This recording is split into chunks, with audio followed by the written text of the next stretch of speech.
My guest this morning in this hour, forever how long we're together, is usually we've been going over an hour, and I'm good with that because that means the discussion is good, is Dr. KenZoe Brian J. Selassie. He is an incredibly talented and dynamic critical theories research scholar and professor, guest lecturer and keynote speaker, nonprofit resource development and communications consultant, and public servant professional.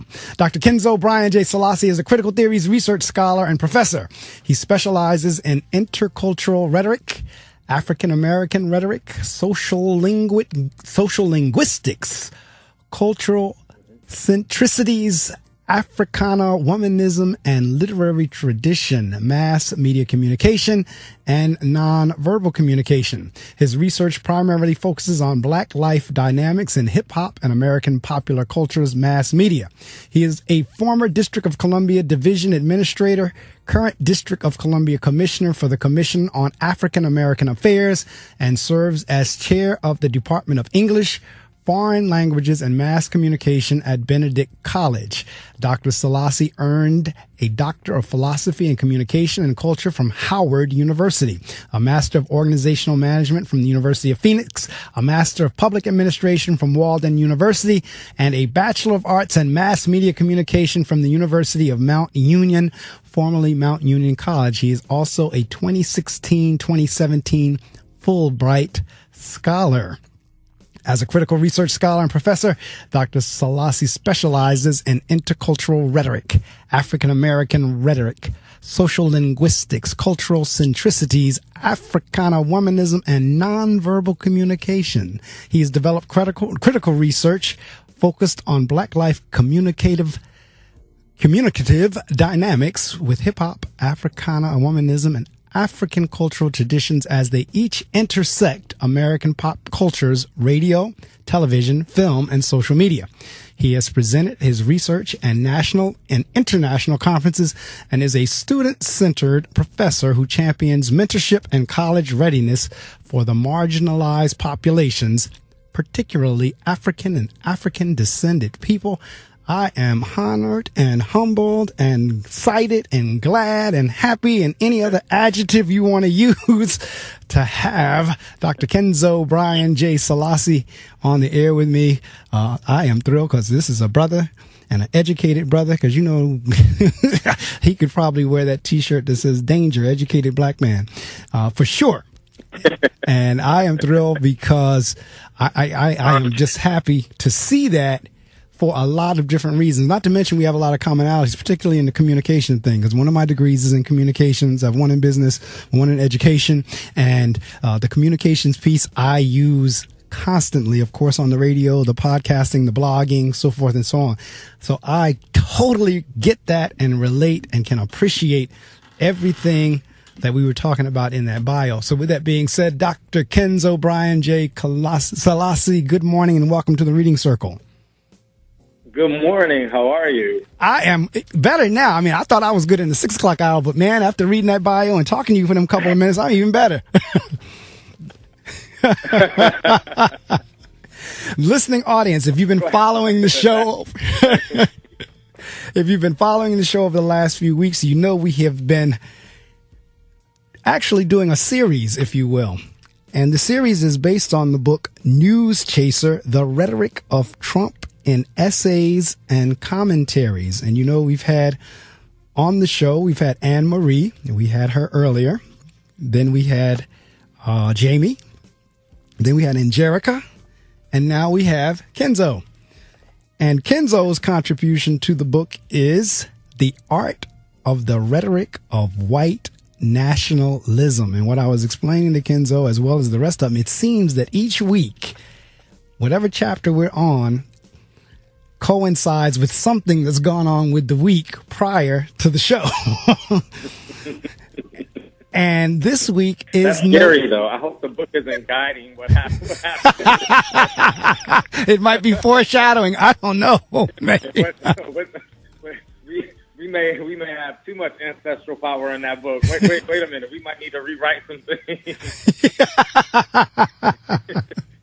Well, I tell you what, it's coming right down the pike. Like when I talked to Angelica last week, the whole thing about the womenism and so forth, the women's, it fell right in line with something that had gone on the week prior. When I spoke with Anne Marie, it was the same thing with Jamie. So, I mean, to me, I think it ought to be confirmation of what the book is really about, because it's not, I mean, if there ever was one that's always talking about fake news, I mean, that's one of his main lines is fake news. And the truth of the matter is he's the author of all of this fake news. But this book is not fake news. This book is the real deal. Yes, indeed. Yes, indeed.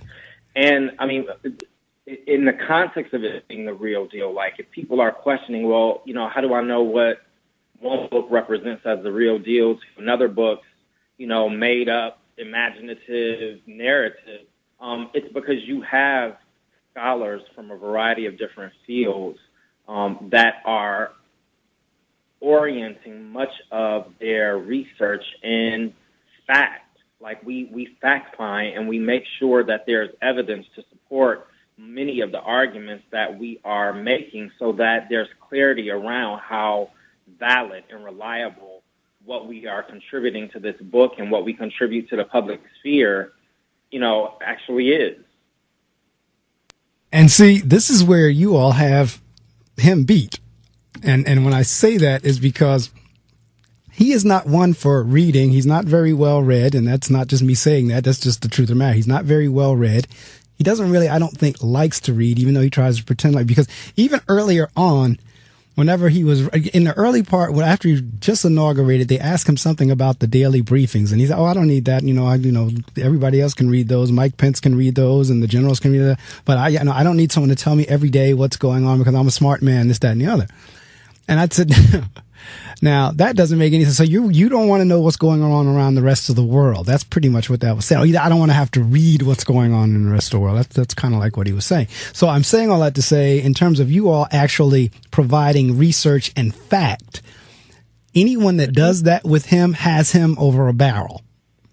Because most of what he thrives and operates on is from Fox News or from watching CNN or whatever. That's kind of like, I mean, half the time he gets his news from what a radio DJ said or a TV commentator, and he runs with it. Right. So part of that is the egotism of being able to try to operate on snippets.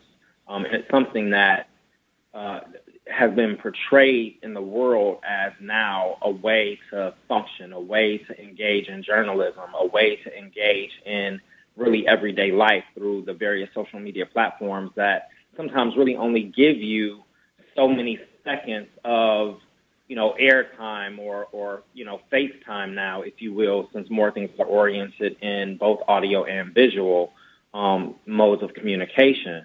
But the problem is that in those short snippets, you don't gain enough information to both be able to do a thorough analysis, to be able to fact find, and facts without context also become problematic.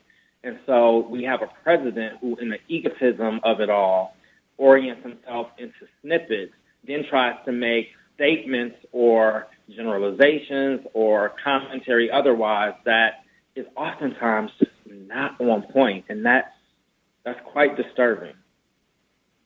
It's quite disturbing. Yeah, you're right. You're absolutely right, because it's one thing to do that as a private citizen in your home or maybe in your own business, your own company.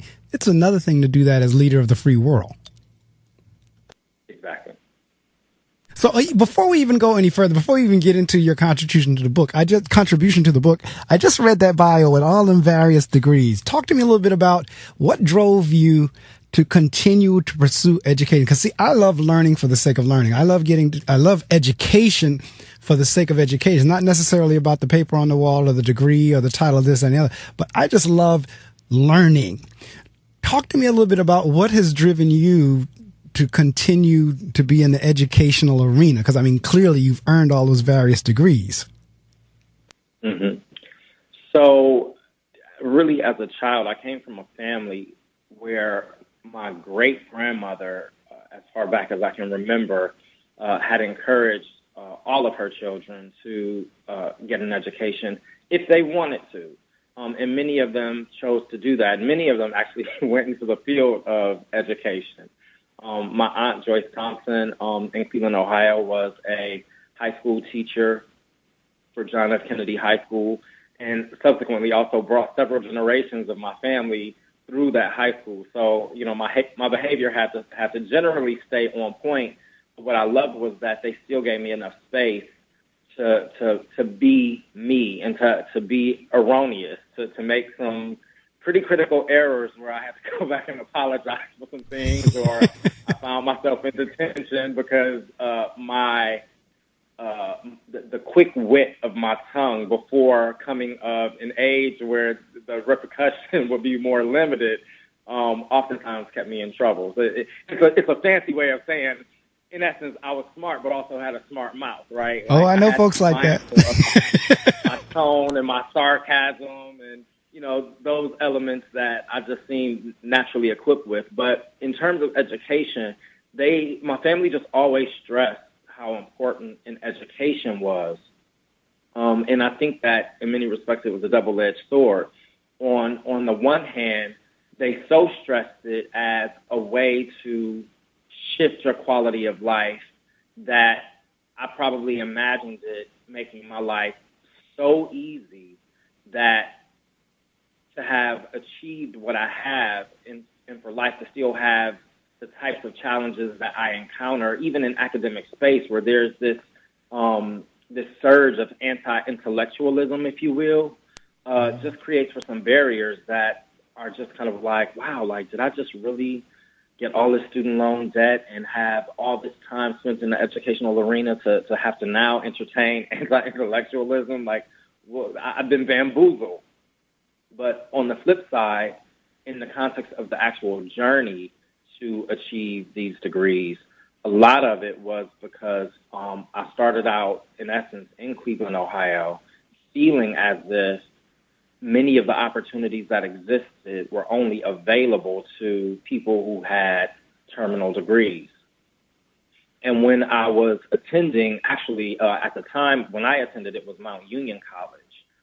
When I attended Mount Union College, I finished in roughly about 2.5 years, namely because at the time, John F. Kennedy High School had a program in conjunction with Kenyon College where you could take a series of college courses at the same time that you take your high school courses. So by the time I finished high school, I was already at, I believe, a sophomore status. And so just with one summer's worth of courses or what have you, I was able to really sort of run through Mount Union's program. But I'll never forget, I had a advisor who was a feminist and told me one day, she said, yes, you're smart, but you are not graduate school material. Wow. And coming from a predominantly black community where all of these people had told me how smart I was, how well I was going to do in life, how much they believed in me, one white woman said that I wasn't graduate school material. And then all of a sudden, I'm thinking, yeah, I've had such a horrible undergraduate experience that I don't ever have to do school again. And that really speaks to a lot of the educational trauma at a variety of different levels. Oftentimes, black people encounter that a lot earlier on than just undergrad, which is why they don't make it to an undergraduate program. But I'll tell you, it really was a traumatic circumstance that traumatized every aspect of anything that I ever felt whole in. And so it wasn't until I started working professionally that this woman named Lydia Finch came to me and said, I want to go to University of Phoenix because at the time our financial institution that we worked for was paying for us to be able to get a free education. She said, but, you're the smartest person I know. You should come with me. And I'm just like, no, absolutely not. I am not doing graduate school after the experience that I've had. And at the time, I may have been only maybe 20, 21 years old because, again, I finished undergrad early. And so I'm like, there's no way I'm going to do this. And so, of course, I went with her to be a support. And the folks at University of Phoenix convinced me that I should actually enroll in their program, that, what did I have to lose? My employer is paying for it. And so I said, okay. And my first course was with this man named Professor Eugene Katz, and it was managerial communication.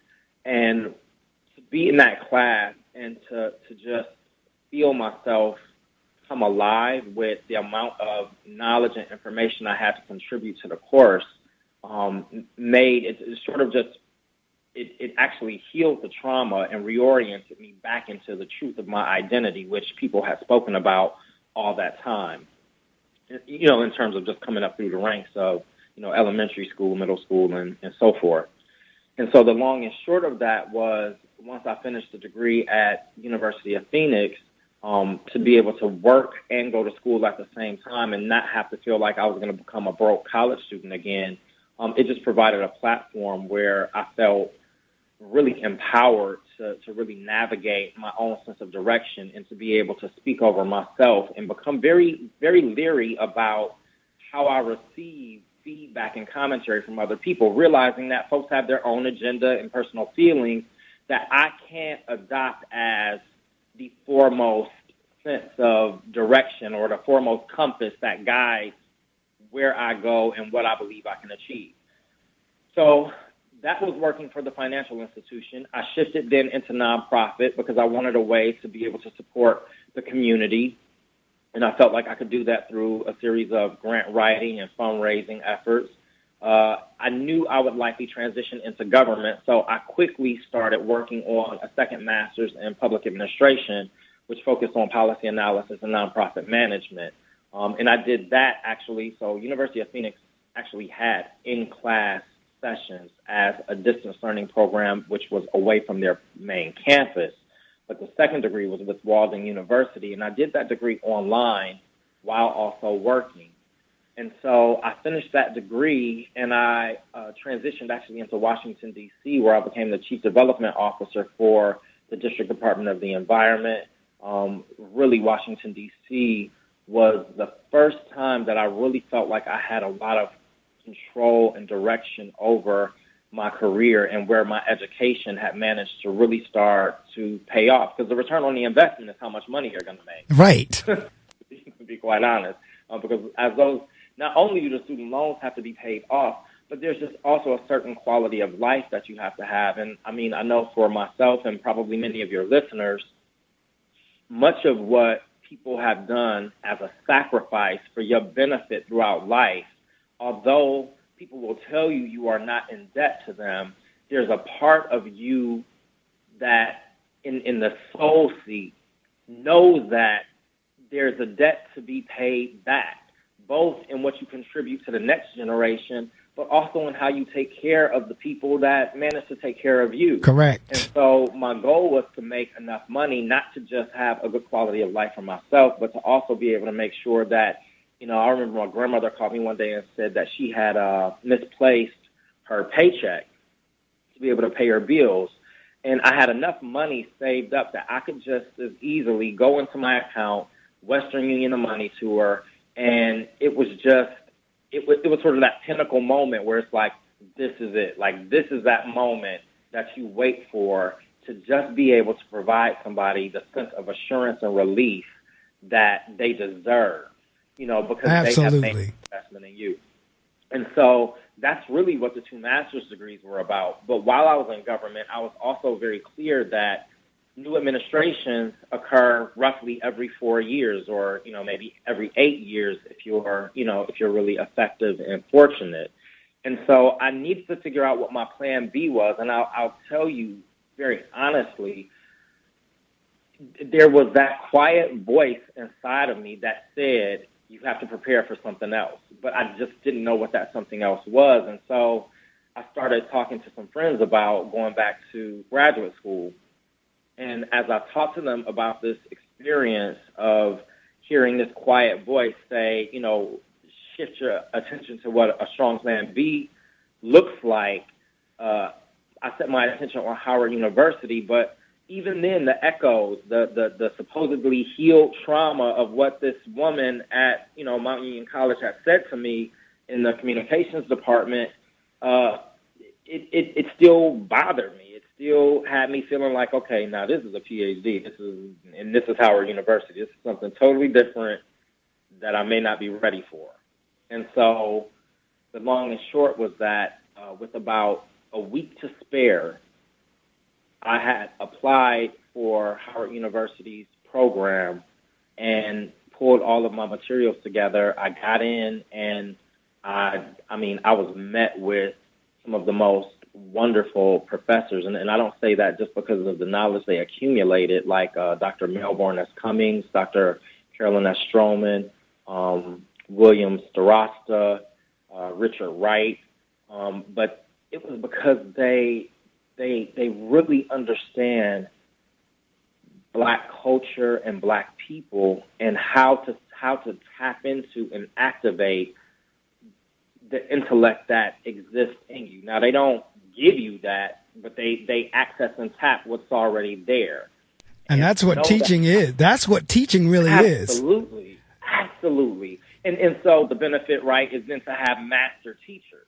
Now, a lot of folks are out there as teachers, but to engage with someone who is a master teacher, that's the ability that they have to be able to activate that which is already in you and pull that to the forefront so that you live in that experience and can call upon that as a skill at any time you wish. That is correct, because in terms of education comes from the root educere. And educere is pulling out what's already in. And many people think education is about pouring in or pouring on, when education really is about pulling out. So you're right on point whenever you said, no, it's not that they gave that to me. They pulled what was already in me out. And the other piece that I'm sitting here, I was listening to you reflecting on the statement that was made to you. And in my mind, I was trying to think of any of Caucasians that I know, or any of my Caucasian friends, or any of my Caucasian guests. I don't think I've ever heard of one of them say that anyone told them that they weren't college material. I could be wrong, but I don't think so. And I share with folks all the time. In any school that I lead, if I have any guidance counselor or anyone make that statement, I'm going after tenure charges. And I make that very clear up front. When I meet with my guidance counselors and I meet with our staff and this and the other, I let them know, if I ever hear tell of you telling a child that particular statement, I am going to seek tenure charges. For the very reason that I just heard, those words stayed with you. Yeah. Oh, yeah. Regardless of what you obtained, those words were still there. Yeah. Yeah. But, the power of Black culture is that we oftentimes, and we do it mainly through language, where we re-signify something, right? We take something that's intended to harm us and we reconstitute the energy and meaning of that thing and use it for something else. So this story that I'm actually telling is something that I actually openly share with students so that they don't think that I arrive as a PhD that just always was a PhD, as if I don't have a history or trajectory of challenges and obstacles that I've had to overcome. And I share that with them so that they understand that the educational process is a system that you have to learn how to navigate. Yes. And you have to learn what the rules are, both espoused and enacted, but you also have to be able to equip yourself with allies and a lot of self-talk. Like, it's those quiet moments where you're curled up in a corner, frustrated because you have to go to work and you have to work 2 different jobs, or you have kids and then you also have to study and the readings are difficult and all of these different things. But it's the self-talk that says, but I'm going to do this. Ironically enough, I actually had friends that said when I wanted to go to Howard University, because I did not want to give up my job while attending Howard University. Right. And so that speaks to some aspect. Howard University is going to kill me for saying this. But so I actually worked full-time. I went to school full-time. I taught part-time. And then I volunteered with the Boys and Girls Club on the weekends. And my friends were like, that's not possible. Like, there's not enough time in the day for you to be able to do that. And so what I did was I bought a mountain bike, and I could bike from where our office was at, like 1200 First Street Northwest, all the way over to 700 Bryant Street Northeast in about 7 minutes. And so I would literally wait until the absolute last minute at work to be able to run out of the office, leave, bike over to Howard University, teach my class for like 50 minutes, since I had generally Monday, Wednesday, Friday classes, which are 50-minute increments of class, jump back on my bike back over to my workplace, using that as, in essence, my lunch period, stay, get my work done, then turn around and have to leave out so that I could actually go to class in the evenings. And I did that for roughly about 2.5 years before starting my dissertation. And I have to tell you, as crazy as it sounds, it was the most exhilarating fun I've ever had, because what it showed me was that anything is possible when you put yourself in control of the circumstance. Now, granted, I don't encourage people to, be unethical. I don't encourage people to break laws. I don't encourage people to really even break rules generally. But there are some instances where the rules aim to confine people to a limited scope of their capability, so that people don't get harmed, hurt, stressed out, what have you. But you really got to be able to make a determination about when certain rules apply to you and when they don't. Right.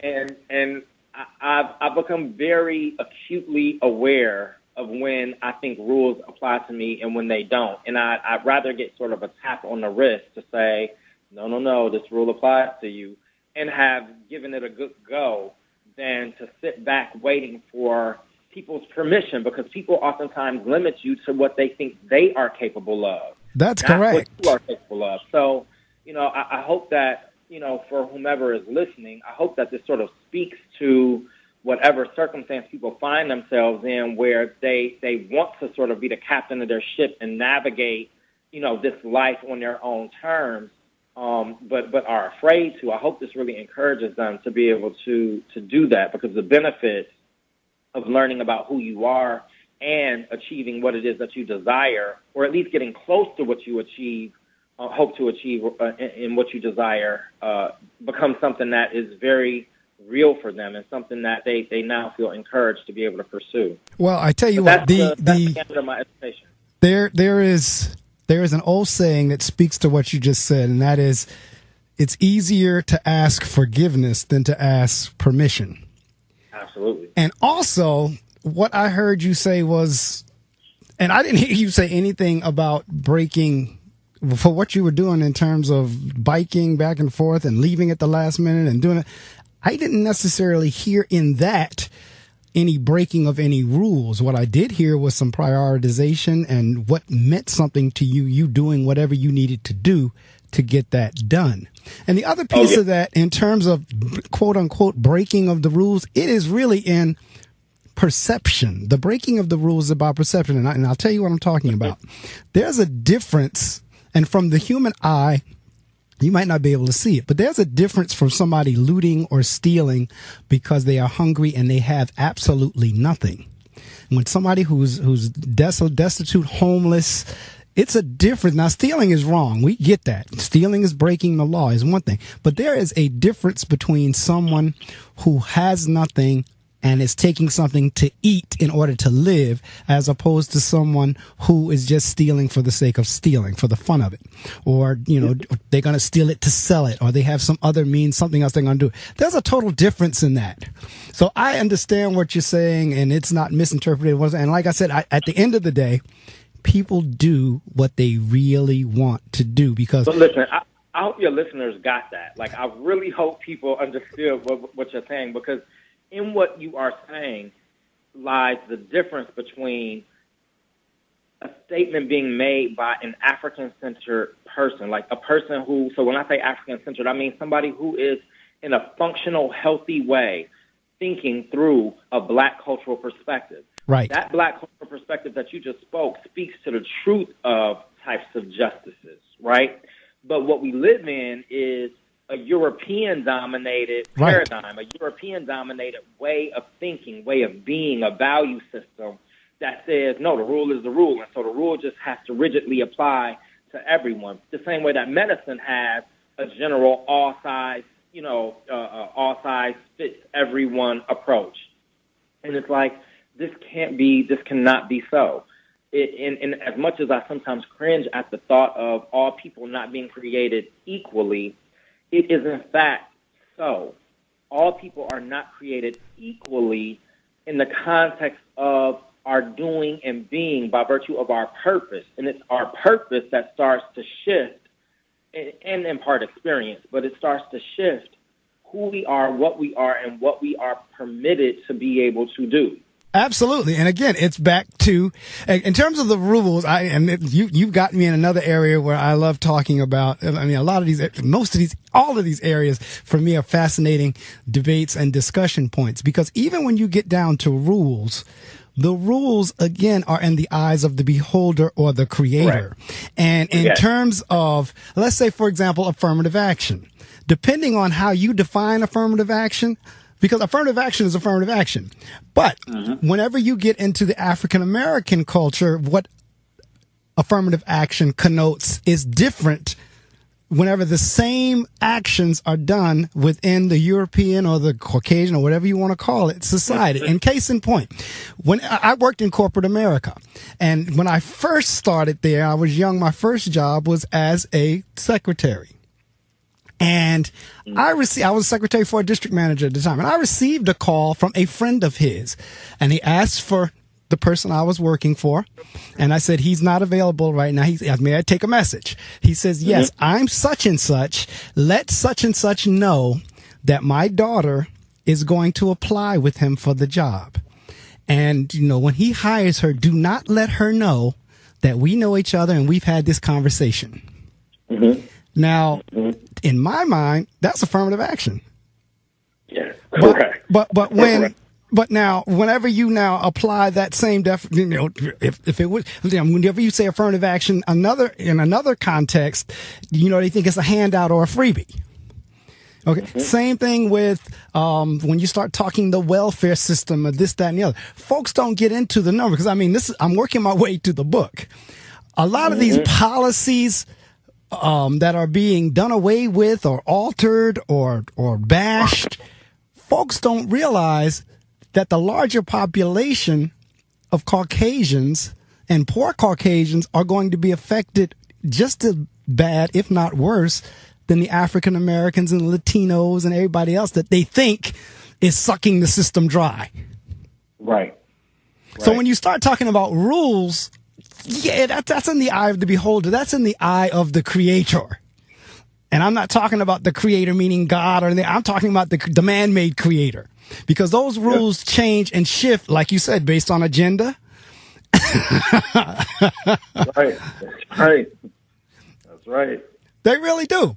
So in terms of when you're talking, because I look at all these degrees as an African-American man, and you say, even with all of that, I'm still, the intellectual is still questioned, which is, again, that is amazing. I'm sitting here looking at a master. Wait a minute. First of all, we'll go to the doctorate. A doctor of philosophy and communication and culture, a master of organizational management, a master of public administration, a bachelor in mass media communications, and a Fulbright scholar. And yet the intellectual capacity is still questioned solely based on the color of your skin. Yeah. And, for all intents and purposes, I have pretty lengthy locks, and I have a tattoo on my neck. Which is all fairly intentional, just because, it helps demystify this idea that, if you're out of the hood or out of any pocket that does not look like ultra-conservatism, that there's no possible way that you could be a PhD. Right. And I think that a newer generation of my peers are really starting to demystify that. Even Mark Lamont Hill's swag, if you will, echoes the likes of, Black culture, Black consciousness. And those things become really important for younger Black people to be able to see, because it gives them a sense of orientation where they see themselves in certain spaces. So even though we don't have the types of communities any longer where we are their neighbors necessarily, albeit that I oftentimes try to find predominantly Black communities to live in, although we aren't necessarily their neighbors in as great a mass as what we were historically, social media still provides those platforms. Your radio show provides those platforms for our voices to be heard, for our images to be seen, and for young people to recognize that there's nothing wrong with your sense of you-ness. Melbourne Cummings at Howard University told me one day, because I said, I don't write as eloquently as some of the other students. Like, I feel a bit out of place. Like my pedigree is not exactly what one needs. I mean, now, and I'm speaking more so my educational pedigree. Other aspects were just fine. But she said to me, every experience you have managed to have has led you to this place. And correct. To this point. I agree. And let go of none of it, because all of it is a part of you, and all of it is contributing to this experience. And when she said that, and this is the beauty of being among healthy, functional Black people. I tell students all the time, there's dysfunctional Black culture and there's functional Black culture. The same way that there's functional whiteness in the context of white culture, if you will, and dysfunctional white culture, racism, white privilege, all of those things become aspects of dysfunction, if you will. But in this context, people like Dr. Melbourne Cummings really help to heal a lot of the trauma. And the goal is that throughout life, you should be trying to find people that heal you, because when people are able to heal you, they fill those voids with good things that make you whole again, instead of things that just plaster over the wound, and that thing sort of festers into more infection, right? So you become more of a broken person. Hey, Mark, ironically enough, that same professor that told me that I wasn't graduate school material, my professor, Melbourne Cummings, and I were at a national conference where I was presenting, right? And we bumped into her. And my professor, Melbourne Cummings, had the delight, because she knew about this story, and so she knew exactly who the person was, because I pulled her to the side and I said, "That's her. That's the woman that said this." She said, "Okay, follow my lead." And she stopped the woman and she asked, are you, so and so? Because I don't right. Total blast. She's listening. She knows who she is. But she said, "Yes, I am." She said, "Do you remember telling a student that they weren't graduate school material?" And so she started pulling at me the way that a mama would pull. Right. Get over here, boy. And so I'm standing there with this look on my face, wow, I cannot believe this is happening. But she said, yes. She said she vaguely remembers saying that because she had only said it once in her lifetime. And she said, "Well, I'd like to introduce you to Doctor." And, I mean, the look on her face was just oh, God, if I could just disappear. It was just one of those full circle moments that is so sweet. And so, for a lot of your listeners, I say that if people have discouraged you from being the fullness of anything that you envision for yourself, pursue it anyway. Go after it anyway, because I promise you there will be those full circle moments, because every circle that you are in control of is a circle that does not have to be left unbroken. That's correct. And all circles should be made complete. That was karma or divine intervention or divine retribution, whatever you want to call it. It was, like you said, the circle coming full circle. And speaking of that, I need to take a short break. But if you've just joined me, I hope you've been with me since 6, really, but certainly since 7, and continue to join us. Get on all of your social media sites and say, "You know what, child, there's a discussion you need to hear on gobrave.org. And if you're in the northern New Jersey area, 88.7 FM in the New York area and New Jersey area, you know how we child and we tell everything else. And now there's something worth listening to. Tell them to get up and get their computers on, get on the internet or get on the radio in northern New Jersey, because this is a discussion worth having, because there's some other questions that I'm going to get into based on Dr. KenZoe's background, based on the fact that he's in sociolinguistics and centricities and womanism. There's some questions I'm going to ask, especially in our community. When I say I'm talking about the African American community, and you just heard him talking about our uniqueness and our being who we are. But there's certain things that I think we do that actually work to our detriment. I want to talk about that after I share this information with you. So don't you dare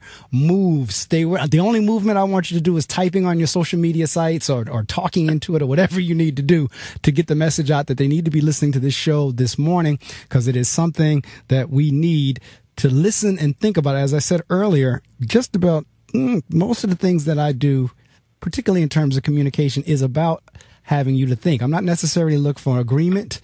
I'm not necessarily looking for you to agree, but at least I want you to raise your consciousness to say, you know what, I hadn't looked at it that way. Now, you may wind up, you may land in the same place you was prior to us saying what we're saying, but at least you gave it some thought, which I don't think most people do. That's why my blog post was titled, I Think Too Deep. And Brian said it earlier, or KenZoe said it earlier, in terms of the snippets. See, I'm convinced, KenZoe, that we are a soundbite society. Oh, yeah. You can tell us anything, and we run with it and go on to our next thing. And so I guess I could be considered a conspiracy theorist to a degree, because some of this stuff, and I said it last week with Angelica, some of this stuff just don't make sense to me that we've been fed. But I'll get into that a little bit later. But folks, I'm going to share some information with you, but you know what you need to do. Chris, you're not acting like a grown-up in our relationship. Am too. There's your comic book collection, the race car bed. I'm young at heart, but I put money into my 401k every paycheck. I'm taking control over my financial life, and that feels pretty grown-up to me. Put away a few bucks, feel like $1 million. For free ideas and easy ways to save, go to feedthepig.org. That's feedthepig.org. Are those footy pajamas? This message brought to you by the American Institute of Certified Public Accountants and the Ad Council. I really didn't feel safe anymore at home. Every year, tens of thousands of youth experience homelessness. The possibility of sleeping out on a park bench, it's not something that a 15-year-old should have to think about. 1-800-RUNAWAY provides 24-hour access to a nationwide network of housing and support services. I felt such warmth. I felt comfort. I felt safe. Call 1-800-RUNAWAY. Go to 1-800-RUNAWAY.org or text 66008. We can end youth homelessness.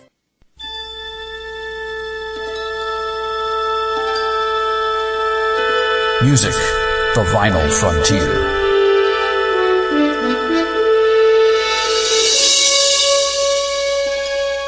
Tune into the adventures of Rewind to Now. Its weekly mission, to explore time-honored music, to seek out lesser-known bands and forgotten tunes, to boldly go where the music is the star of the show. How you doing, G-Man checking in? Set your radio, computer, and tricorder to the one program that enables you to experience the future of the past through the music. We interface Sundays at 9 a.m. Prepare to be transported to a world where the music is fascinating. Set your coordinates to Rewind to Now. It's the logical thing to do. No bones about it. You're listening to The Reading Circle with Marc Medley on Brave New Radio.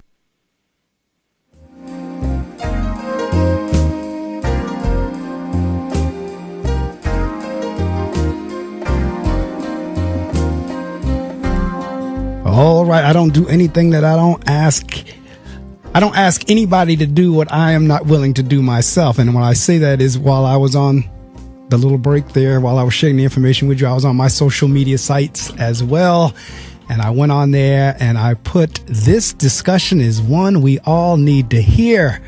Dr. KenZoe Brian J. Selassie is on the air with me now on GoBrave.org. So that went out, that just went out to all my social media sites while that little intermission was going on there. And we're working our way up to the book NewsChaser, but because Dr. KenZoe or Dr. Selassie, whichever one he prefers, because the topic matter and the educational experience and background is so diverse, there's a lot of directions we can go. And I'm very quickly, while we're on the air together, touch on as many as I can. And since his area is rhetoric, African American rhetoric, intercultural rhetoric, social linguistics, see, I like saying it because it's a mouthful. It's a good tongue twister for me. It works my mouth there. Social linguistic, cultural centricities, Africana womanism, and literary traditions, as well as mass communications, verbal and nonverbal communications. Because I have a love for communications. I really do. And the verbal and the nonverbal. I teach public speaking. And so we get into the different facets of what's said and what's not said. But let's talk a little bit about in terms of, In the African American community, one of my, and again, I get into a constant debate and discussion about this, and sometimes people fall in the line of our uniqueness, if you will. And I don't necessarily, in my mind, believe what I'm about to ask you falls in that category, but some do. And that is the use of, they nicely put it, the N-word, but I don't have a problem with saying nigga. I really don't. But this constant use of it, for me, is like, I don't know of any group of people that has taken a term that was derogatory and so-called in their mind turned it around to be cute, or in their mind we've now taken control of it. That argument doesn't make a lot of sense to me, because when we were being called niggers, and even to this day when we're called niggers, whether it's verbal or nonverbal, it is still derogatory. So I don't care how you spell it, whether it's N-I-G-G-E-R, N-I-G-G-A-H, N-I-G-G-A, N-I, whatever. To me, I don't understand that. And maybe you can help me out that since you're into the linguistics and social linguistics and all, maybe you can kind of help me understand some of the thinking behind. I have young men that they cannot get a sentence out with saying, yo, man, you should have seen that nigga, man, that nigga. Oh, man, that's my nigga. Yo, what's up, my nigga? Maybe you can help me understand that. I work in a school, so I know what I hear every day. Oh, man. So, all right. So I unfortunately probably am not gonna be much help to you or your listeners. People are gonna be like, oh, I hate them now. But no. Go ahead. So generally, I think that there are some things that are not worth really debating about. The N-word alongside like the various names by which we could call the creator, for example, God or Allah, or right. However it is that you like. There are just so many different variations that are in accordance to people's personal experiences, people's personal dynamics, and the context of the time, place, and moment, right? So when you pluck certain words out of a certain time and era that people have lived through generationally, then the word starts to take on different forms of meaning unless it's adopted from generation to generation. What I would say as a scholar, and less sort of a personal opinion, is that the idea of hearing young black people speak to each other by virtue of a reference like, that's my nigga, for example, not my N-I-G-G-E-R, but N-I-G-G-A, like, it speaks to this aspect of one of two things. In some instances, the lack of knowledge and understanding about the history of N-I-G-G-E-R and why that came about, what it was intended to make black people feel about themselves as a word that could linguistically oppress, right? Like, linguistic oppression is, in essence, when you use a word to be able to abuse someone. Right. But it also speaks to a certain aspect of the population that has managed to heal from the trauma of that word and reorient the sound and pronunciation, the very frequency and vibration of the word crossing your lips into the atmosphere of other people's being able to hear it in the context where it speaks to an element of healing, right? And the effective use of it in a more affirming context. What I oftentimes, on more of a personal note, tell students is, because you don't possibly know who you will offend in the public space, if you choose to use that word in the private context and space by which you and that person are in agreement that that word has personalized meaning and value and understanding. But in the general venue of public space, where you have a variety of different generations colliding, something that looks like it's intergenerational, right? Because you don't know who's listening. You know, you got black people listening, you got white people listening, you got Asian people listening, for all intents and purposes. You want to be very cautious about how something that is intended to be an aspect of intimate understanding is conveyed, that it is not miscommunicated, misunderstood, where then you have the likes of, and you know that it's being misunderstood because you have the white folks saying, well, black people call each other that all the time, so I don't know why I can't call them that. Well, it's because, you know, again, it's out of context, and it's intended to be something that should be intimate and private by virtue of that those two or more people's understanding that they have with regard to the positive effect that that word now has as they share it with each other. The same way that females will call each other a B, but they don't call each other no B, just generally in open forum. That's something that they do when they are at each other's house sipping cocktails and, you know, watching movies or having girls' night or, you know, whatever the case may be. So I oftentimes tell them time, place, and moment becomes important in the context of the types of terms that you choose to assign to one another so that the general public is not confused about how it gets applied and who can, in fact, use it. Now, I'm going to tell you, you said you weren't going to address it, but that's one of the most intelligent answers I've heard to that question yet. Because you're absolutely right. Where we run into trouble is when a Caucasian person now says, well, that's how you all talk to each other. How come I can't come in and say, yo, my nigga? And now you get offended. Now you're ready to fight. Now, you know, we got this whole thing going on. Yo, you call me. But your answer was one of the more intelligent answers, if not the most intelligent answer in terms of that topic I've heard yet. And you're absolutely right in terms of the first definition you gave, which I think, unfortunately, because the second piece of it, if I honestly really thought that people understood the second half of your response, I could live with it. But I think it's more of the first part. I think it's more of the first instead of the latter, where they don't know the history. They don't understand the history of why folks would even get offended at you saying that. That's the part I have trouble with, and this is back to the education piece again, because if you understood your history, I think you have a people without the knowledge of their past history, origin, and culture is like a tree without roots. Marcus Garvey. That's your quote on your webpage. And that's what, unfortunately, and that's what I think for those of us who are in research or in education or whatever, that's what I think is the most frustrating piece of it in terms of, and I'm speaking in the African American community, because there's just certain things that if we truly understood the historical, like the meaning of words, there's just certain things we wouldn't do. We just wouldn't, because we don't want it repeated. Like, okay, because I'm working my way to NewsChaser, but we had this whole incident with Charlottesville. And the clip that kept on being shown by the various news media was whenever they were marching and they kept chanting, Jews will not replace us. Jews will not replace us. Now, you can rest assured the Jews are not going to take that, and I don't blame them, because their mantra is never again. And the reason their mantra is never again is because they educate their children from the womb to the tomb on why and how that will never happen again. So they can march all they want talking about Jews will not replace us, but they're not going back to that time frame of the Holocaust. They're not going to be caught up in a situation like that again. And I tell people all the time, and I go back to way back to Martin Luther King, and he says something very similar in terms of African American can learn from our Jewish brothers and sisters. And we can. If we were to educate and know our history the same way or in a similar manner to the way the Jewish population, the way they do, it would African Americans will not replace us. You can say what you want to say. We're not going back to the early 20th century.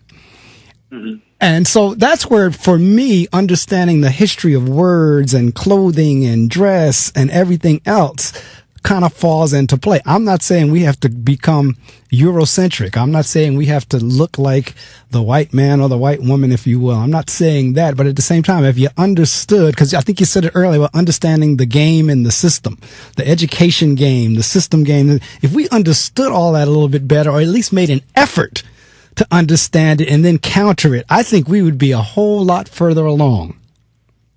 I agree. But, you know, the other piece, too, is that what I've done in NewsChaser is really create a historical delineation from as far back as what I refer to as, and what is generally referred to as, the Greco-Roman era into the modern present-day context of Donald Trump's tweeting, as a way of denoting how important it is to be able to look back as far as one's mind's eye can see, so that we can start to pull out the pattern of things that have managed to sustain themselves as principles that people engage in and enact throughout time. And so what you have often with this idea of black folks saying, well, I can say the word Nigga to my fellow black person as a term of endearment, or as a term that intends to scold, because they'll be like, oh, that nigga ain't. Right. That's absolutely right. So we functionally use it for a variety of different reasons, depending on the context of how we're positioning it. But the idea is that all people want an acknowledgement of their privilege. Right. And I think that in part, one of the underlying subliminal psychological effects of the use of the word nigga for black people is the ability to be able to now say, well, there is a privilege that we have that has empowered us, right? We've reconstituted the energy of this word into something that empowers us and that we can use with one another exclusively as a black privilege. So every time we use it, we swipe our black card. And what we're trying to tell white people is, in as much as you think everything is supposed to be for you, you don't have a black card. So you can't swipe for privilege using your white card, now use the NIGGER or any other variation, because it's too problematized in the history and legacy of what from one generation to another you all have managed to inherit. So in many respects, I think that it also is about this subliminal idea of trying to find access to privilege that we have otherwise been denied. But we have to be very cautious about what we select as the illusion of privilege, right? That doesn't create detriment. And it's unfortunately one of the things that Othello found out the hard way, that I talk about in NewsChaser, by virtue of Othello's being around people who were otherwise white, or as Dr. Marimba Ani refers to in her book, Yurugu, they were, in fact, Yurugu, chaos beings, incomplete spiritual beings that in the dynamic of working with them, being around them, Othello started to adopt a lot of their behaviors and communicative style. And as a result of their trickery and treachery, started to also adopt some of the psychosis and savagery that existed, which is why Othello became then a murderer to his own wife and the lot. So we have to be very careful that we don't assume that whiteness is the standard, right? That we are very clear that whiteness in its own respect does what it does for white people, and that's fine, but blackness functions in a very different type of way, and that we are not just all one human. I hate when people say human race, because we're not a race of humans. We're a species of humans. Right. So if people say, that's my first indication where I'm like, okay, clearly people don't know what they're talking about. I tell people all the time, it's the same difference between where you find a lion and where you find a tiger. Right. Although they are both feline, they are both two different types of feline. Black folks and white folks are two different types of folks, if you will. And where I wanted to put a pin at was this whole notion of the standard, because that's where, to me, we get messed up. Right. And when I say we, I'm talking both sides get messed up in terms of this standard. That's why, and I need to do the weather and all that stuff again. I'm going to do that in a minute. But that's why I struggle with, and I think each one of you have been on, we've had this topic of conversation. And I know you've heard it as an African American, in terms of being able to speak well, and communications major. I know you've heard it, but your peers or other African American friends will say you talk white, and you just hit it right on the head when you said about whiteness being the standard. And now, so I'm going to stop right there for a minute so I can deliver the weather and do all that kind of good stuff, and then we're going to come back to that, and then we're going to work our way to your piece in NewsChaser. And by that time, 9:00 will be here, and we'll be heading out. But we're heading right in there, and you hit it right on the head with this whole notion of the standard. And we've gotten so messed up because the rhetoric, if you will, or the game that's been played, or the whatever you want to call it, has been pushed on us that whiteness is the standard. Right. And we're either always trying to, quote unquote, live up to that standard, or either we're judged by that standard. And there, to me, is where the issues come in. So let me do what I need to do in terms of the FCC and all that good stuff. And then we're going to continue on with our discussion. WPSC, Wayne, New Jersey. On the radio, 88.7 FM. Online, GoBrave.org. A tune-in radio station. Part of the William Patterson Broadcast Network. Broadcasting live from Hobart Hall in Wayne, New Jersey. This is The Innovative. I think they're really unique. The Fearless. They have awesome variety. The Kick-Ass. I love Brave New Radio. The Sensational. I've never heard anything like it. This is the one and only Brave New Radio. Here's your North Jersey weather report. Right now, we have moved up to 57.5 degrees on our way up to 76 as a high and 55 as a low. Expect plenty of sunshine today, and it's going to be clear tonight. Tomorrow, Sunday, generally sunny despite a few afternoon clouds, high of 77, low of 57. And on Monday, sunny along with a few clouds, high of 75, low of 56. Tuesday, overcast, high of 73, low of 57. Cloudy on Tuesday night. And then on Wednesday, partly cloudy skies, high of 76, low of 60. That weather brought to you right here from the WP 88.7 FM Weather Center. I truly, and each week, I truly hope you've been tuned in and listening. You can, of course, always go to the recorded broadcast on the YouTube channel. You can catch the archives there because that's where I put them up whenever they're done. But I hope you're catching it live. I've been listening this morning as my guest is Dr. KenZoe Brian J. Selassie, and we've been talking about a few things as we work our way up to his contribution in the book NewsChaser, The Rhetoric of Trump in Essays and Commentaries. And right before I shared the weather and did the top of the hour with you, KenZoe said something along the lines of about this standard. And I think probably out of everything, and there's this whole notion of that being the standard. And because it's not true. The bottom line is, my issue with the whole statement of you talk white, and I always tell people this is my problem. This is my issue with that. Because most time you hear that from another black person to another black person. Correct. My issue with that is, what are you really saying here? Because every white person does not speak correctly, and every black person does not speak incorrectly. Matter of fact, doing something in its proper manner or form is not associated with any race or color. So if you're doing something the way it's supposed to, if you're speaking the King's English and you're speaking the King's English correctly, that has nothing to do with white or black. Okay. So the fact that you're saying, are you saying that as an African American, you should be talking tail backwards? You should be incorrect. You should be splitting your verbs and you should be, what are you saying when you say you talk white? But I think it kind of gets at this whole thing. And back to what you were just saying. And who says white is the standard? Right. So there are a couple of things. So there is no talking forward, backwards, up, down, left, or right. So what I tell students all the time when they're speaking to me is, generally, as long as I can understand what it is that you're trying to say to me, we're communicating, right? So that alone demystifies this idea of needing to use, if you will, these $50 words that, when put together, really say something as simple as hello and good morning. The idea, though, is this.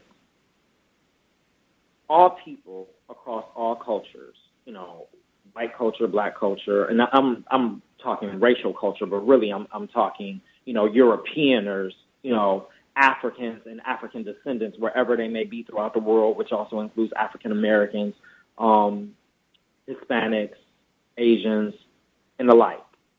All of them have both formal and informal ways that they engage in language. Correct. So in essence, what I'm saying is everybody has an Ebonics. Correct. However, not everybody's form of Ebonics reaches a level of popular culture. Black folk form of Ebonics happens to reach American popular culture as well as popular culture across the globe. And as a result of that, true to what it means to be black is that anything that comes from us then is under such harsh criticism. Correct. Because it's a systemic response to having us remember that we are both hated and that anything that we produce is also thus hated. But then the funny thing is that when we start to shame ourselves for what it is that we managed to produce and we let it go, that's when everybody else decides they want to adopt it. So yes. We start seeing aspects of black Ebonics or black lingo on things like television shows like Friends. Correct. One of the most generally white shows that existed in primetime American television, you start hearing them utilize aspects of Black informal language. So again, it's the illusion that informal Ebonics in Black culture doesn't have value. But I tell students all the time, and as people are probably listening to me speak, like you hear a variation of what we call code meshing, where I take both the formal aspects of our language and the informal aspects of our language, and I mesh the two together. I understand the rules about how both operate independent of one another, but I also know how to break those rules and utilize the two effectively together. And what you're starting to see as an emergence in at least American popular culture is that even white people are starting to mesh what they are adopting as aspects of Black informal language as this fun engagement of interplay with language. You're absolutely right. As a matter of fact, you hit on something that speaks to that eclipsing tweet. And we were talking about it prior to going on the air. But you hit right on it. The very thing now that has become, I can't even say it how you said it. I'll have to go back and listen to the recording. But the very thing that now, okay, African Americans now taking that on as their own, and now it's become hated because it's something that is, but at the same time, I want to copy it. To me, that's the whole, not only am I going to copy it, I'm going to take it over as if it were mine. Right. That's what that whole eclipsing tweet is about. That's we've seen that before, and that's what I want people to understand in the context of what I've written in NewsChaser, in Chapter 5, where I'm discussing Yurugu Rhetoric, Psychopathy and Savagery. I'm saying we've seen these things before, and we have got to pay attention. And if we are not paying attention, then really it's a loss. And we can stop with all of the hotepping and everything else and just go into small communities of conscious Black folks that will just support and take care of each other, because it's no longer really it's a moot point to try to save, if you will, all Black folks. It's like right. Either you're gonna wake up from this experience of witnessing Donald Trump, or either you are going to stay asleep or choose to stay asleep. And I relate it for my students to the Matrix all the time. It's, which pill do you want to take? Because whichever pill you take, once you awake, there's no going back. That's absolutely right.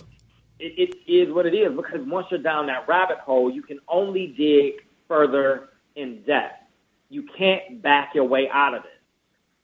So it's a choice that folks choose to make. But we've seen it time and time again.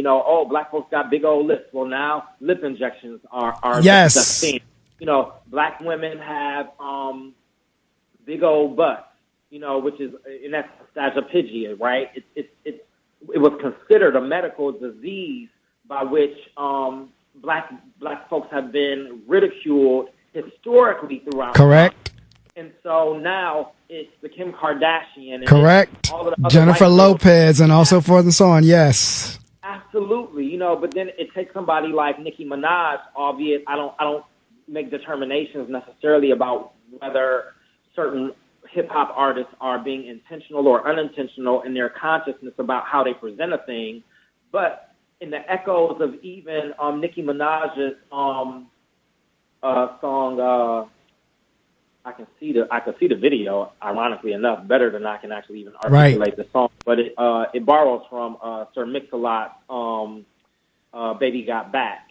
But if you will, that song and Nicki Minaj's representation of that song then provides yet and still a Black female-led sense of empowerment and charge about the fact that, Black women got butt and now white women want to have butt and all of those things. But it's still, the point is, we've seen these things time and time again. Their formula, white people's formula, white supremacist formula, white hegemony, white governmental control's formula does not change. It is usually the same, just remixed into something to fit the modern context. That's correct. They always wanted us to hate the things that we have so that they could take it on as their own, because if we hate the thing that we have, we will forget about it. Correct. If we forget about it, it makes it easy for them to then be able to pick up in a historical context, rewrite history, and say it always started with them. And see, again, and I'm going to keep referencing because this is my latest post was on this whole eclipse tweet. That's what I was talking about when we were off the air in terms of that tweet, that little meme was symbolic way beyond Trump and Obama. That was symbolic of exactly what you're talking about. Correct. There's nothing new that they are managing to do. It's not, and that's why it is incumbent upon us, like you just said. Like, I guess that's where the frustration comes. Is like, okay, there are a lot of us who are awake, but it's not enough. And even sometime whenever you're trying to help folks wake up, they're still, like, metaphorically speaking, fighting you and say, "Leave me the F alone." Mm-hmm. Yeah, of which you should. So, like, for example, one of the things that. So when I was writing Yurugu Rhetoric, it's because I had just started reading a lot of material by really prolific Black authors.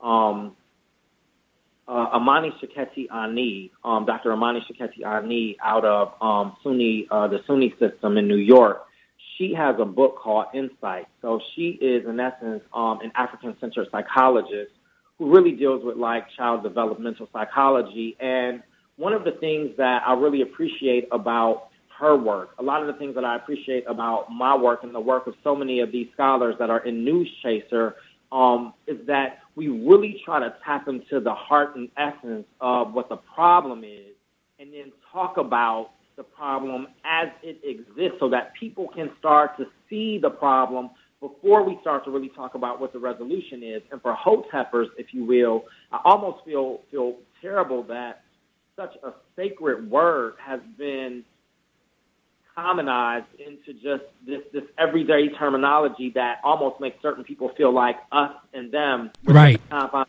Black people, because yet again, it becoming part of the popular culture is a way to diminish the power and the effect of it. That's another strategy. Like, we're talking strategy and tactics of white supremacy, even when white supremacy doesn't seem like it's evident, because you know, if you turn around and you say to somebody, you whisper a rumor into somebody's ear, and the person then acts in a violent way towards somebody else as a result of the rumor, well, then you don't have to be present in order to have enacted the thing, right? The very action itself allows you to remove yourself from the circumstance but still have an impact. And that's what white supremacy has managed to do. It's so systemically ingrained in how we function that now it doesn't have to say that we got to burn crosses in front of people's homes. The trauma of that now has Black folks acting against Black folks in a way that still echoes the same divide and conquer tactics that were strategically put in place when the Dutch determined that there should be context of white and Black for the ma'afa or the Black enslavement to occur. So what myself, in essence, A.L. Sakai in Afrocentric Before Afrocentricity, which is a series of poems, in what NewsChaser and what Eyesight by Dr. Amani Shaketi Ani have managed to write are really these treatments for understanding in part what our problem has been, but then also what the solution is in terms of reorienting ourselves into a proper sense of being so that we can function in accordance to our own cultural standards and not live in the confines and shadows, eclipsed, if you will, by other people. You've hit on it, and it's like I said, and you've said it in an intellectual way, or an intellectual manner. How do you get that message out to the common, ordinary, everyday Joe on the street or the Raheem on the street? So it depends on the person, and I think what you're leaning towards is something that's of critical importance, and that's that many of these conversations need to become everyday coffee table conversations. Yes. That it can become so intellectual, if you will, and sounds so academic that a lot of people aren't able to keep up. And so the delivery to a everyday Black person, that's just like, listen, I didn't graduate from high school, or I got a GED, or whatever the case may be, which is not an indictment on their intellect, right? It's an indictment on their educational achievement, but just because you don't have educational achievement does not mean that you lack intellect. Because there are some brothers from around the way that didn't have the same opportunities that I had that will run circles around me even now. That's right. With a PhD. And so, I'm very clear that intellect can exist in a variety of spaces. So what I say to them is this. We have to just simply become aware of the fact that we have to make decisions on a daily basis about what we subscribe to, what you take in, and what you put out. So what you take in through mass media is a series of images and things of that nature that are both either functional or dysfunctional. Right. So although I generally will watch, like, for example, some snippets of, like, Real Housewives of Atlanta, for example, that's dysfunctional black culture. Correct. And most of them don't really live that way. Like, correct. Who can be successful in such a regard but constantly live in dysfunction where there's distrust, betrayal, hatred, violence? Like, that's not what we do as black folks. And a lot of these black folks' grandparents, if they really are oriented in black culture, would be like, how dare you get on television and cut the fool like this? I know that's right. This is how we do. You understand what I'm saying? But the absence of old guard grandparents means that we don't have people to guide the values of the black culture. So a new generation grows up thinking that, lip popping and, neck turning or chicken heading, if you will, becomes the standard for how you express grievance against one another. Right. Or that, that it's normal to sit in social circles with people that you can't stand and to throw drinks in their face like that actually means a whole lot in the context of what you are trying to express. So I talk about it in the context of American popular culture. I talk about it in the context of film and radio and music, because when we are absorbing those things into our subconscious, we are also absorbing the values that we think are now the standard. You're absolutely right. And see, is that those things are not the standard. You're absolutely right. And see, and again, I need to share some information and do what I need to do, but we need to understand it's systematic. It's by design, subconsciously or subliminally, because of course no one is going to tell you that I'm consciously doing this, but you can call it what you want it. And that's where, for me, it's like, once you see the game, it's kind of like you said about the Matrix. Once you kind of see what the game is, you don't have an excuse for falling back into the old patterns. And black folks should be able to do that better than anybody. That's right. Black folks have coined the phrase, game recognized game. That's exactly right. I'm waiting on you. Recognize the game. That's exactly right. Recognize the game. And that, again, that's the frustrating part with me, is like dealing with an urban in an urban area. That's the biggest frustration, because I know for a fact I've recognized the game long ago. As a matter of fact, that's what I'm constantly preaching, is how to recognize the game and recognize the game. And why aren't you recognizing the game? But once you recognize, it's kind of like that. If you put it in the other vernacular, once you know better, you got to do better. That's where, for me, we have to do our part. In order for the game not to be played on us, we need to go out and now start playing the game, recognizing what the game is and playing as well. And that's where I'm constantly challenging us to do our part. I'm constantly challenging us to do the education, get our education.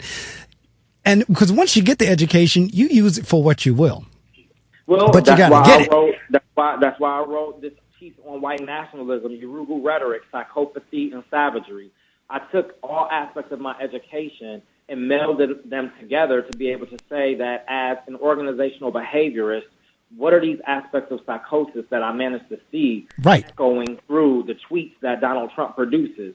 And then I start to examine that in a communicative way. I mean, I pieced together a variety of different things to create a tapestry that said, well, if I follow this reverberation from Donald Trump's tweets into the likes of Adolf Hitler, into the likes of Shakespearean literature, into the likes of Greco-Roman philosophy, then what I started to see is a pattern develop. Right. It was my game recognized their game. So I started to say, wow, so if my game is to be, in essence, a behavioral psychologist who specializes in rhetoric, which is in essence, the body performs, as the body consistently performs something, it becomes behavioral, right? But that behavior communicates something. So if I meld communication and behavior together, then I can start to say, well, wait a minute, there's a connection between what you say and what you do, the thought and the action.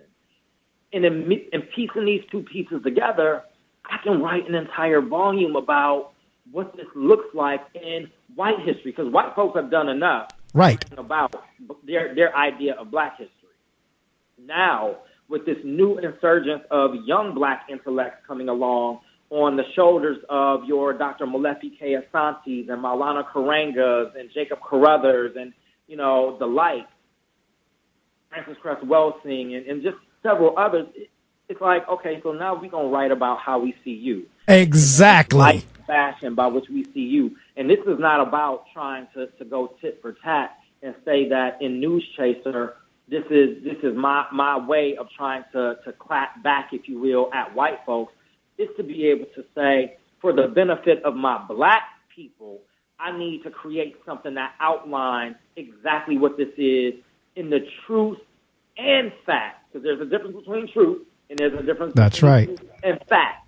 But in both truth and fact, I need to delineate what this looks like, outline what this looks like, so that we can recognize the games that they have engaged in time and time again. Because by all intent and purposes, there is no way, shape, or form by which Donald Trump should, in fact, be the president of the United States. Now, that's correct. That's not necessarily a fact if we're just talking general verbalization of one's opinion, but it does become a fact when we then cross-compare the level of education and the type of career trajectories that past presidents have had. He then becomes the anomaly. And the way that his anomalous existence as president can only be characterized is the clapback of white supremacy, to be able to say black folks have done now the ultimate thing that we thought they'd never be able to do, and that's run the free world. Correct. And as a result of that, we have got to reorient ourselves back into a sense of our supremacy. Correct. Is why you have so many black folks getting gunned down by white folks.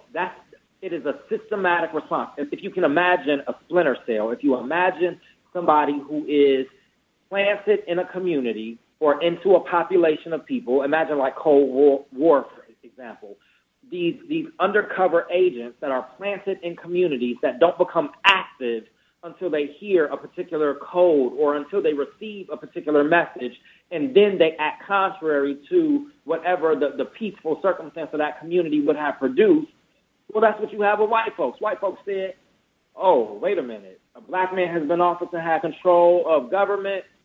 Oh, we got to put all these, bingo, but all these niggas back in place. Bingo. When you see them, shoot them. No, I mean, and when you look at the big picture, when you look at the grand scheme of things, on the Republican side, there were 18 candidates. On the Democratic side, there were 5 candidates, and you had a couple of independents, so forth and so on. Donald Trump was able to get around 17 other candidates plus the 5 Democratic candidates. And as you just said, he ran on the fact that he did not have the political experience. And boy, is that coming true to form. But yeah. He came about exactly what you just said, because the reason he was able to win was because he tapped into something that he says and does what they wish they could say and do, but he does it without any consequences per se. And that's what resonated with them. Through the exercise of white privilege. Yes. And that really resonates with them, because then it's like, see what white privilege does for me? I can bring this back, and it can also work for you. But now let me just be very clear too, though. When a person like Hillary Clinton uses the phrase super predator to describe, because, black folks generally don't get referred to as super by white folks in no context. Right. So we ain't superheroes for men, we ain't super women or Wonder Women or none of that. So when a white female says super predator and then backtracks out of that statement, she can't get forgiveness for now what you have put out there. Because see, the Tyler Perry movie said, it's your private thoughts that cause me pause. Right. See, it's when people's private thoughts get echoed into the public sphere where we don't have to pause anymore. So don't pause on that soundbite where she referred to black folks as super predators. Let that be an understanding of some of the deep-seated, even if it's unconscious, orientation of what she thinks about black folks coming into public sphere. Right. So although she could have politically led the country in a different way, I do want black folks to understand that whiteness is whiteness is whiteness, whether you're getting it from the most lily white person that's oriented in white racist or white supremacist rhetoric, or whether you get it from somebody who's learned how to massage some of that language and mask it. Again, game got to recognize game in the context of what people say and what people do. And that's what I need, folks. If you don't take anything else away from this conversation that we've had, take that last line he just said. Game need to recognize game in the context of what people say and what people do. And if you really get good at it, you'll be able to read between the lines, as he was just saying. And they call it now the dog whistle. That's the term that we've been hearing lately, is the dog whistling. That's right. And ironically enough, as we talk about dog whistling, there's a historical context where in white culture, they were attempting to develop from what they borrowed from, for example, ancient Kemet, these different schools of thought, these philosophical schools of thought. And the school of cynics actually was a school of thought where white folks were trying to reorient themselves back into a sense of communalism with nature.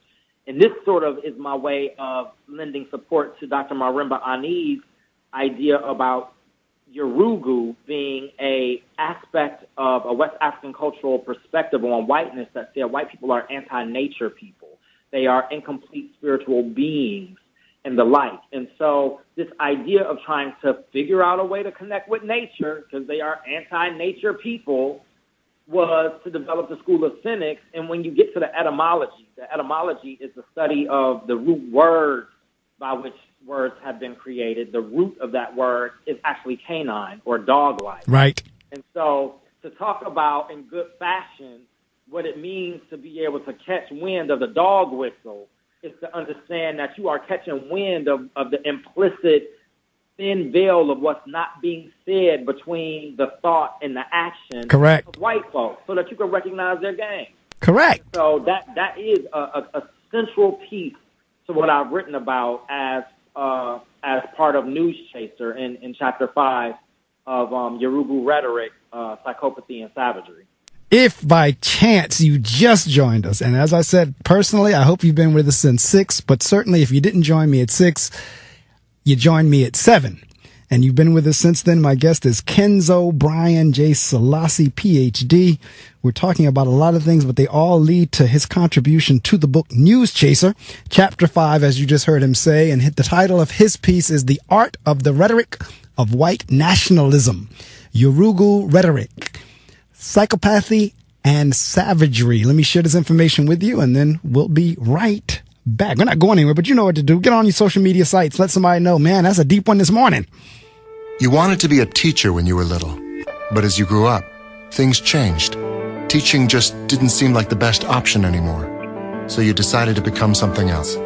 But what would your 12-year-old self say? Interesting and innovative things are happening in teaching today, so it's time to put it back on your list. Don't try to convince yourself otherwise. You had it right the first time. Find out how you can make more at teach.org. Make more. Teach. Brought to you by Teach and the Ad Council. I started going cold turkey. Well, at least when I'm in the car. I know I shouldn't do it, but it's so hard to stop. That's why I hide it from myself, so I won't be tempted. I used to do it all the time. I stopped by locking it in my glove compartment. My friend used to do it way too much. Now I turn it off when we're in the car. My solution is simple. I just don't do it. There are lots of ways to stop yourself and others from texting and driving. How will you stop? Tell us at stoptextstoprex.org. Brought to you by the National Highway Traffic Safety Administration and the Ad Council. My name is Diamonds. I am a radio DJ in North Jersey. I broadcast on the frequency of 88.7 FM. I will be on the air every Saturday from 3 p.m. to 6 p.m. when the sun is setting in the sky.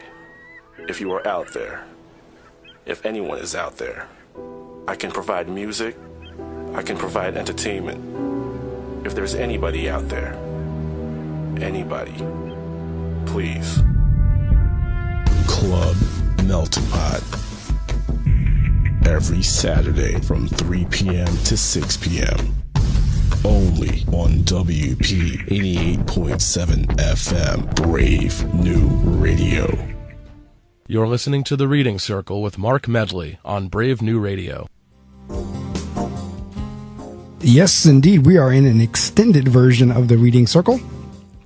And as I shared with you prior to sharing that information with you, see, I hate to say we're taking a break. Well, we're taking a break from talking, but we're not going anywhere, and I don't want you to go anywhere. So I say I share the information with you.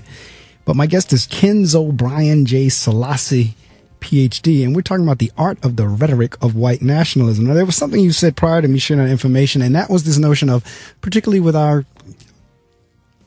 group today, our generation today, our young African Americans, our young black folks today who are getting educated and moving on into the doctorate and research levels, they're beginning, like you said, our history, interestingly enough, were always written by Caucasians. And now, as you said, we're kind of flipping the script and saying, you know what, hey, you've always written our history. Now we're going to write the history in terms of how we see you. And what came to my mind when you said that was the thought back in slavery time, when the effort for us not to read, to learn how to read and to learn how to write was so strong. I mean, you could be killed if you were caught reading with a book. If you were the slave master or his wife or whatever, and you were caught teaching the slave how to read, you could be killed. And the interesting part in 2017, at that time, you could be killed for trying to learn how to read. And now we're dying because we won't read. Mm-hmm. And so for the fact that you said that we're now turning this, that was the fear to begin with, because I'm truly convinced that there are just certain things that folks know. And they're operating, that's why the systematic design is in place. And they're operating based on that fear. Matter of fact, and I said this last week, in my mind and research and everything that I know, the whole supremacy thing really is about inferiority. That's where the supremacy thing comes from to begin with, is this whole inferiority. Right now, and I could be wrong, but I don't think so. I honestly believe in the deepest of Donald Trump, there's some inferiority there, and he feels very inferior to Obama, and he's doing everything he can to get rid of that inferiority feeling. And if that means I have to take away everything that he put in place to feel superior to him, then that's what I'm going to do. But there's some serious inferiority going on, and that's where, for me, the whole KKK, the supremacists, the nationalists, all of that really isn't based on inferiority and not superiority. You know, there's a passage where I think it's like on page 84. I generally have a photographic memory, but my mind, as I get older, those photographs start looking a little blurry in my head. But I think it's on page 84.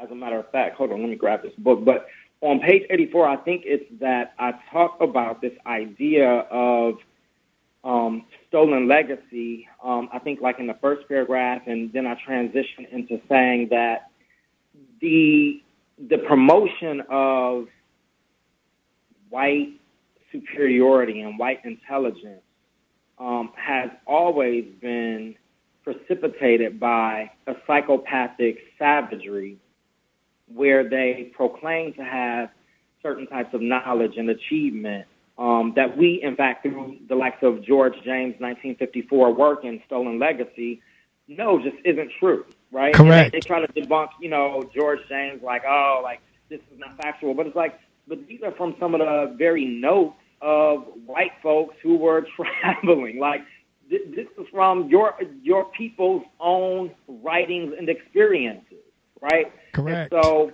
we start to understand that they try to represent themselves as the originators of different types of rhetoric, chemistry, arithmetic, and the like. But a lot of that, when you call them out on the carpet results in a type of petulant childishness.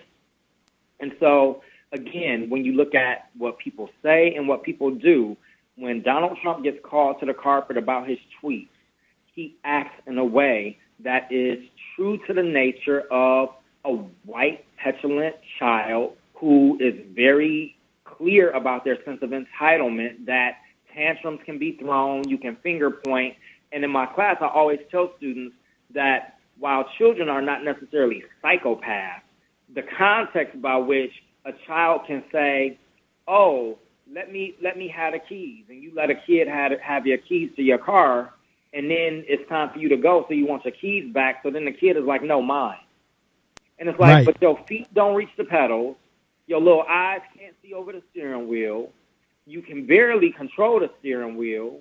Like in no way, shape, or form should you be able to say that these keys are now yours, because they also don't belong to you because you didn't even buy the car. Correct. But in every instance of history, what we find is the collective aspect of whiteness. Now, I want to be real clear that I'm not dogging out white folks in an entire vacuum.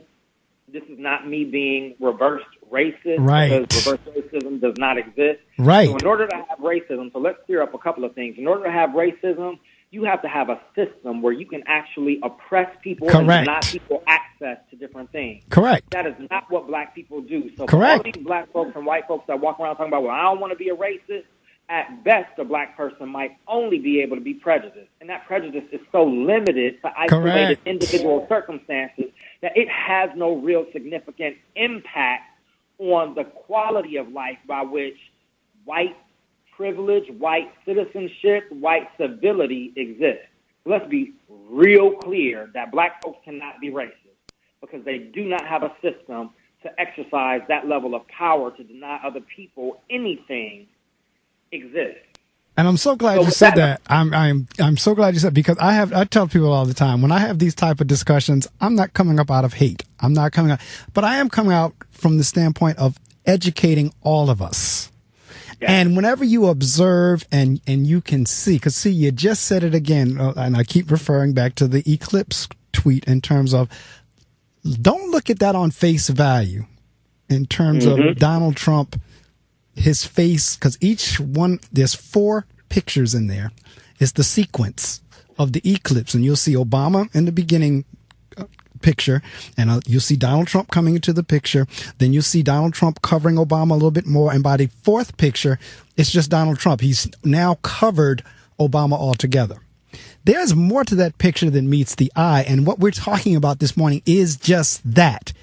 That's an exact representation of the systematic approach that has occurred and continues to occur. And all we're saying is, folks, wake up to it.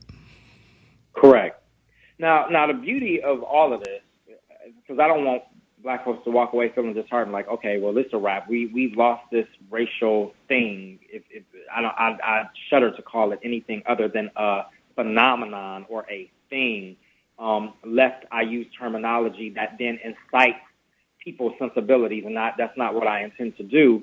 But in the context of just the racial disagreements, if you will, that exist about how we are, where we are, who gets what in the context of privilege and society, equitably, because the goal should be to get things equitable and not equally. And even then, what they got ain't necessarily what we should even want, because they, again, are not the standard, because they live a very different life. Like, so what I try to articulate in NewsChaser is the essence of what I've written about is to be able to say that all human beings are not the same, that all communication is not the same, and that all culture is not the same, and that we have a variety of different identities by virtue of our gender identity, our national identity, our racial identity, our ethnic identity, our religious or spiritual identity. Like, we have all of these different things going, but we usually tune into the racial identity, which is about this colorism, right? And people try to, like, dismiss that, like, oh, well, race is just a social construct, so I don't even know why we're having this conversation. Well, you know, you got to play that card when you know it's stacked in the deck. Right. So if we know that race as a social construct exists and has existed to our detriment, we can't afford to then say, well, because it's a social construct, let's not pay it any attention anymore. if anything, because it's a social construct that these white folks have managed to create so that they could enslave black people, it means that we have to pay even more attention to it. But here's the silver lining in it all.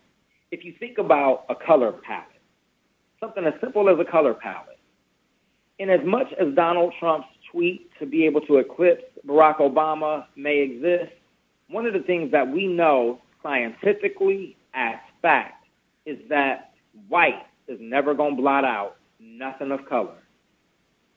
That's correct. Whiteness cannot blot out anything of color. Now, it may dilute the color, but the colorism is always going to be there. And ultimately, that's what Frances Cress Welsing is arguing in the ISIS papers. ISIS papers, that's right.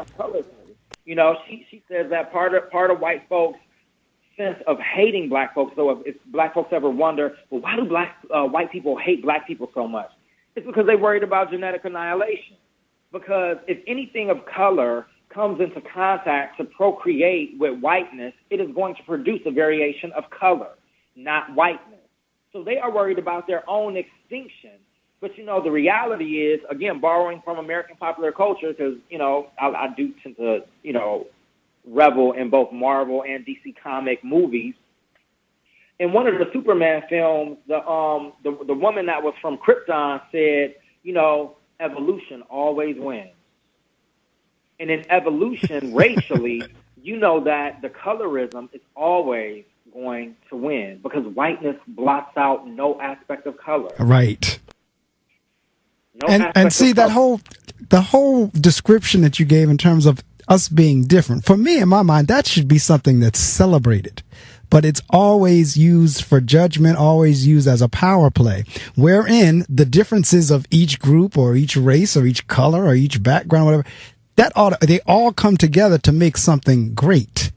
Versus, well, mine is better than yours, or my color is better than your color, so forth and so on. That's where I get, for me, it's kind of like, you know what, this really is game. Because truth be told, like you just said, if you really get down into the facts, if anybody had the opportunity to try to pull the game that was pulled, it would be the people of color. Yes. Based on fact, based on science. Yes. Now, the caution that I tell black people is this. You know, so when you're talking about trying to find an appreciation for white folks, like on an individual basis, you will find white people who are kind and sweet and courteous and civil and all of those things. But, you know, for me, it's what lies beneath that I'm concerned about because, see, it's easy to be nice to people and it's easy to be civil and it's easy to be thoughtful and all of these things when things go your way. Yes. But it's when the stuff hit the fan that I'm concerned about who you going to be, and that's a character issue. So, you know, in this white vacuum of trying to make everything universal, it's like, well, we're all human beings, and we should all just be about the love and not be about the hate. Well, one, it always seemed like when black people try to be about the love of loving themselves, white people hate it. Right. And they fail to realize that black self-love is not an anti-white. Correct. Right? Me loving black people is not an anti-white sentiment. Me loving black people is just me loving black people. But we can't talk about black people loving themselves if it don't include white people. And if it excludes them like black girls rock, then all of a sudden we got a problem. And that's what I mean when I say that in black culture, we value character, good character, over love. Because with good character comes this understanding that whether I love you or whether I like you, I'm going to do right by you. Correct. But if love is the pinnacle by which you judge a thing, then it means that you almost got to be in a position where you say you love something in order to even halfway do right by it. And we all know that go wrong because you look at personal relationships, intimate relationships and affairs, relationships whereby somebody will beat on somebody and say that that's love, and you can't say that it's not because love is simply a word that we use to figure out how we are making a connection to one another. So love could be anything at any given time according to the two or more people that are sharing the experience. That's correct. So it's really just a word. It's how you engage and connect with that word starts to have meaning. So for all intents and purposes, love ain't really saving nobody. And love ain't going to be the answer to this equation. And if you counting on that, as a resolution to the circumstance from white folks' standard of being, then yes, we really in trouble. We got problems.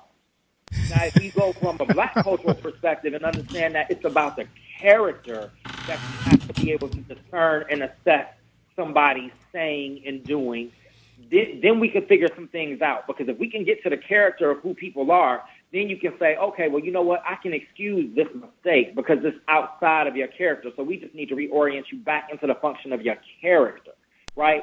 Because the character is the default essence of who you are. Everything else is personality. And I'm not into personalities. I'm into who your character is. But see, that's my issue, and that's what I said earlier in terms of this whole debate with the statues. It's not about the statues.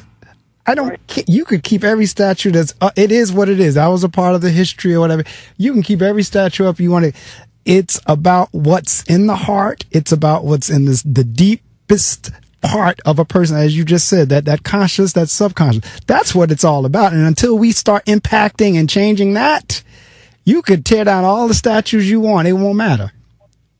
Well, that's why in what I've written as Yurugu Rhetoric, Psychopathy and Savagery, what I'm really outlining, and again, this is for, namely, black folks to be able to read, to have an understanding of how whiteness actually exists. And Donald Trump is really a standalone example of this, which is why I end that chapter talking about Donald Trump's tweets. But I didn't want to talk about Donald Trump's tweets and tweeting as an aspect of psychopathy and savagery, because they're, when I say savagery, people think physical violence, but savagery can also occur by virtue of what you verbalize to people. Verbal abuse is real.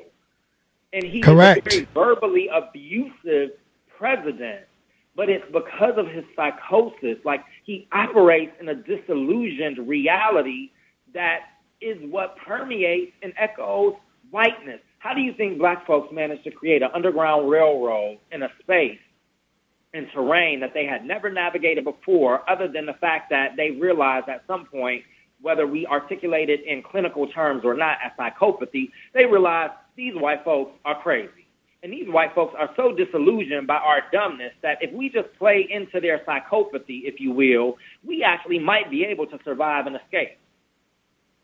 And so that's what we managed to do. And so in Yurugu Rhetoric, I'm trying to become very clear in a fact-based context about the manifestation of the preeminent representation of white supremacy, which is Donald Trump. And thank God for him, because he represents an awakening that black people are either going to have now or not have probably ever. Because he is the epitome of white privilege, white supremacy, and a white rhetoric that tries to persuade by any means necessary for you to believe in things that are not oriented in anybody's healthy sense of reality, much less fact. That's correct. And we're down to the last couple of minutes. Read chapter 5 of what I've contributed to the book. Then my inclination is, God bless you, but you ain't going to get it, so we got to move on. I know, that's right. Well, I tell you what, we're down to the last couple of minutes, and I always I turned the mic over earlier, but any book signings, appearances, how folks can get in touch with you, your website, you got a minute for all of that to let folks know how to get in touch with KenZoe. All right, so you can get in touch with me through my website. My website is KB, B as in boy, Selassie, S as in Sam, E as in Edward, L as in Larry, A as in Apple, double S as in Sam, I as in Ice, E as in Edward, kbselassie.com. You can also access NewsChaser through Amazon.com, as well as several other book outlets. Check out all of the chapters, because all of the contributors are off the chain. But I'm telling you, check out chapter 5. Black folks particularly are going to read it and laugh. Like, my class is always laughing. They're like, this chapter is off the hook. Like, you're saying some really way out there stuff, but it's fact-based. So it's like, I can't deny it, but it's just like, I've never heard a black person go in on whiteness and white people like this in such a fact-based way. Usually it's through emoting because we just upset about something. Right. But to spit facts and call their game out for what it is has, it's got my students in my class with a their head snapped back. But I know that's right. Folks can access me through my website. Also, I'm the chair of the Department of English, Foreign Language, and Mass Communication at Benedict College. You can call into Benedict College. You can find me that way. There are times where I'm Facebooking live various segments of my class lectures. And so I don't mind for the world through social media to be able to sit in on some of my lectures and chime in through comments. I oftentimes will go in and answer any questions that people post when I have some time. And then that's really it. Like, I'm appreciative of this time and space. Man, same here. I have enjoyed the conversation. I don't even like the word enjoy. It's not even a matter about an enjoyment, but I've been challenged and thought-provoked immensely in terms of our conversation, and we definitely will have to keep in touch on Twitter or either in the email or whatever. I know you said you want to get my email, so maybe I'll have to, you know what I'll do? I'll text you. My blog post site so that you can check out the one that I keep talking about, the I Think Too Deep one, as well as some other ones that are in there.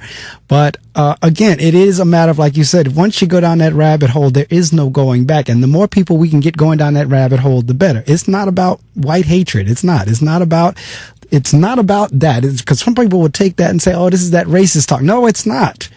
But it is what it is in terms of what it is, and more folks need to understand what it is.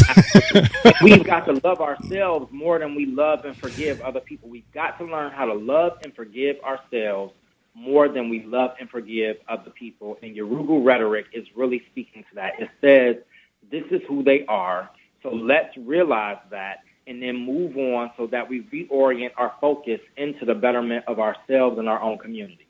All right. With that said, my next DJ is up, my good friend Barry. He's coming in next with the Naked Brunch. But Dr. Selassie, thank you so much for joining this morning. I will be in touch with you as well as Denise or Ao. And, we'll take it from there. But I wish you all the best with NewsChaser. And again, make sure you all read Chapter 5.